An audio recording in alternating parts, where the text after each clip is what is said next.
बच्चों, आप लोगों को 10 लेसन तो मैं करवा चुकी हूँ और ये 11वां लेसन जो बुक है, ठीक है, इस बुक का ले रही हूँ मैं, ठीक है। मानव पारिस्थितिक परिवार विज्ञान सेकेंड, उत्तरजीविता वृद्धि। अब जो 11th लेसन है उसमें हम बात पहले कर लेते हैं उत्तरजीविता की। उत्तरजीविता का मतलब क्या होता है? उत्तरजीविता का मतलब होता है हमें जीवित रहने के लिए, ठीक है। हम कब तक जीवित रहते हैं, किस प्रकार जीवित रहते हैं, वृद्धि, किस प्रकार हम वृद्धि कर रहे हैं, किस प्रकार विकास कर रहे हैं, उससे संबंधित है, ठीक है। वृद्धि एक निश्चित सीमा तक की होती है और एक एज आने के बाद वो रुक जाती है और विकास निरंतर चलने वाली प्रक्रिया है। इस अध्याय के बाद हम पूरी चीज क्या जान पाएंगे? इस अध्याय को पूरा करने के बाद शिक्षार्थी सक्षम हो सकेंगे उत्तरजीविता, वृद्धि और विकास की संकल्पनाओं की व्याख्या। हम उत्तरजीविता को समझ पाएंगे, वृद्धि को समझ पाएंगे, विकास की संकल्पनाओं की व्याख्या हम समझ पाएंगे। वृद्धि तथा स्वास्थ्य के पारस्परिक संबंध का विश्लेषण कर पाएंगे। वृद्धि और स्वास्थ्य का किस प्रकार संबंध है उसका हम जानकारी कर पाएंगे। फिर है बाल्यावस्था के विभिन्न चरणों के लक्षणों को भी चर्चा कर पाएंगे। विकास के पड़ावों का वर्णन करेंगे, किस प्रकार विकास होता है। बाल्यावस्था के विभिन्न क्षेत्र के विकास की जांच भी कर पाएंगे, ठीक है। अब ये लेसन पूरा होने के बाद ये उद्देश्य हमारे पूरे हो जाएंगे। उत्तरजीविता का अर्थ, जैसा मैंने आप लोगों को बताया है, जीवित रहना से संबंधित है। उत्तरजीविता शब्द का कई अर्थ है, पर मूल रूप से हम इसे जीवित बने रहने या मूलतः स्तर पर जीवित संबंधी अनिवार्य कार्य करते रहने से जोड़ते हैं, ठीक है।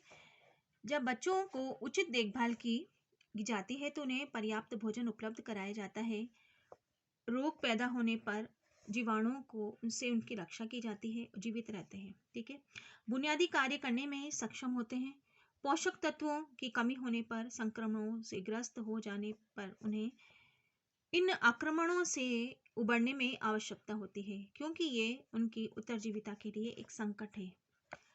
निम्न आय वाले परिवार के बच्चों के लिए अतिरिक्त भोजन की व्यवस्था करना तथा उन्हें सारी मात्रा में पर्याप्त पोषक तत्व देना अत्यंत आवश्यक है। शिशुअवस्था तथा बाल्यावस्था के जानलेवा रोगों जैसे तपेदिक, काली खांसी, डिप्थीरिया, पोलियो, टेटनास आदि रोगों के लिए उनकी प्रतिरक्षा करना आवश्यक है। मलेरिया, निमोनिया जैसे रोगों से बच्चों के जीवन के लिए खतरा है। 2007 की यूनिसेफ की रिपोर्ट के अनुसार विश्व भर में 92 लाख जीवित बच्चे हुए। बच्चे के अगले 5वें जन्मदिन तक पहले ही मर गए, मतलब बहुत अधिक बच्चों की मृत्यु हो गई। मरने वाले बच्चों में से 30 लाख बच्चे विश्व में हमारे देश के इलाके के खंड के थे, दक्षिण एशिया से ही हैं, जिससे कि अधिकांश बच्चे विकासशील देशों से हैं। हमारा देश भी विकासशील देश के अंतर्गत ही आता है बच्चों, विकसित देश के अंतर्गत नहीं आता, विकासशील देशों के अंतर्गत आता, तथा उसकी मृत्यु किसी ऐसे रोगों से समुच्चय से हो जाती है जिसकी रोकथाम का उपचार सहजता से हम किया जा सकता है। निमोनिया के लिए एंटीबायोटिक की दवाई दी जा सकती है। अतिसार के लिए नमक और चीनी के सरल घोल का उपयोग किया जा सकता है, जिससे 1/3 से अधिक मृत्यु कुपोषण के कारण होती है। विश्व भर में प्रत्येक वर्ष में 5 वर्ष से कम आयु के 17% बच्चों की मृत्यु, अर्थात प्रतिवर्ष 20 लाख बच्चों की मृत्यु अतिसार के कारण होती है। विश्व भर में बच्चों की मृत्यु का दूसरा सबसे बड़ा कारण यही रोग है। देखो बच्चों, कितना आसानी से हम बच्चों को जीवित रख सकते हैं, लेकिन अज्ञानता के कारण, हमारे आलस के कारण, हमारी सोच के कारण हम अपने बच्चों को काल के ग्रास में हम समाये जाते हैं, ठीक है। अज्ञानता ही कह सकते हैं बच्चों। बाल मृत्यु की निर्धनता के साथ घनिष्ठ संबंध है।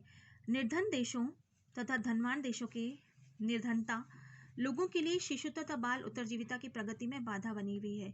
गरीबी, ठीक है, निर्धनता, गरीबी बहुत महत्वपूर्ण कारण है। जब स्वास्थ्य सेवा के अंतर्गत स्वस्थ जल, बेहतर स्वच्छ सफाई इसकी कुंजी है। शिक्षा, विशेषकर लड़कियों की शिक्षा, माताओं की शिक्षा बच्चों को जीवन को भी बचाने में सहायक होती है। इसलिए बालिका शिक्षा बहुत ही ज़्यादा महत्वपूर्ण है बच्चों। वैसे तो सभी को शिक्षित होना चाहिए, लेकिन बालिका शिक्षा विशेष रूप से बहुत ज़्यादा महत्वपूर्ण है, ताकि अगर लड़कियां पढ़ेगी तो पूरा परिवार को संरक्षण प्राप्त होगा। आय में वृद्धि में सहायक हो सकती है, किंतु जब तक जरूरतमंद लोगों को इन सेवाओं पर पहुंचाने का पुख्ता प्रबंध नहीं किया जाएगा और हासिल नहीं कर सकेंगे। कोई बच्चा ठीक से तभी बड़ा होगा जब उसे वातावरण में जरूरी साधन उपलब्ध होगा। किसी तरह अपना जीवन यापन कर रहा कोई भी बच्चा सही ढंग से विकास हासिल नहीं कर पाएगा। ऐसी स्थिति में बच्चों की वृद्धि पूर्णतः थम जाती है और इसे वृद्धि के रुक जाइए कही गई। आइए कि बच्चों में वृद्धि के बारे में अधिक सीखने का प्रयास करें। देखिए बच्चों, ये बहुत ज़्यादा इम्पॉर्टेंट लेसन है वृद्धि और विकास से संबंधित, क्योंकि ये बालकों से ही भविष्य होता है देश का। अगर बच्चा ही तंदुरुस्त रहेगा तो हमारा देश का भविष्य भी अच्छा रहेगा। ठीक है, स्वास्थ्य महत्वपूर्ण पूंजी है बच्चों। नेक्स्ट वीडियो में मैं बात करूंगी वृद्धि और विकास से संबंधित।